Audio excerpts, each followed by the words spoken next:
స్టార్మా నుండి ఒక ప్రోమో అయితే రిలీజ్ అయింది కదా. ఇక ఆ ప్రోమోలో ఏంటంటే నాగార్జున సార్ హౌస్ మేట్స్కి ఏం చెప్తారంటే, ఈ హౌస్లో ఎవరికైతే అర్హత లేదు అనుకుంటున్నారో వాళ్ళ ఫోటో తీసి డస్ట్బిన్లో వెయ్యండి అని చెప్తారు నాగార్జున సార్.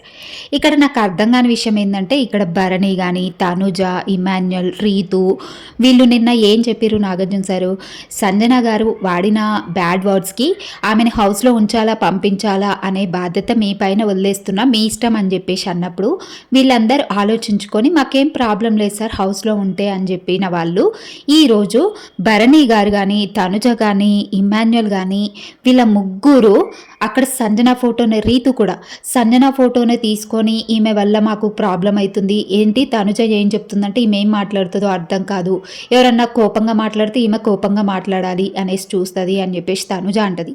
ఇమాన్యుల్ ఏమో మాకు నచ్చిన వాళ్ళకి ఒక మంచి చెప్తున్నామన్నా కానీ వినకుండా అలాగే మాట్లాడుతున్నారు అని చెప్పేసి ఇమాన్యుల్ రీజన్ చెప్తాడు.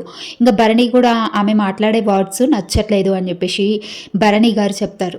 ఇట్లా వీళ్ళకి ఇంత ప్రాబ్లంగా సంజనతో ఇంత ప్రాబ్లం ఉంది అనుకున్నప్పుడు నిన్న నాగార్జున సార్ వీళ్ళ పైన వదిలేసిరు.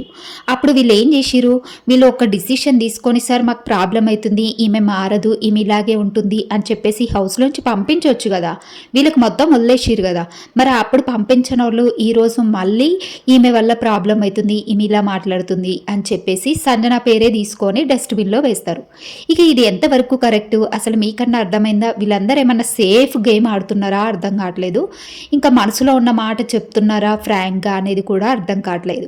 ఇక ఫైనల్కి వచ్చేసింది బిగ్ బాస్. ఇక వీళ్ళు ఎట్లా ఆడాలి అనుకున్నది ఇక వీళ్ళు ఇష్టం. కాకపోతే అక్కడ ఒక్కొక్కరిని ఇట్లా ఛాన్స్ వచ్చినప్పుడు వీళ్ళు ఏంటంటే ప్రూవ్ చేసుకోవాలి, అక్కడ చేసుకోవట్లేరని నాకు అనిపిస్తుంది. ఇక ఇమాన్యుల్ సంజన ఫోటో తీసుకొని డస్ట్బిన్ వేసేటప్పుడు నాగార్జున సార్ అయితే అంటారు, చివరికి ఇంకా అమ్మని కూడా తీసుకొని డస్ట్బిన్లో వేసేస్తున్నావు ఇంకా లాస్ట్కి సంజన ఫోటోని అని చెప్పేసి అంటారు.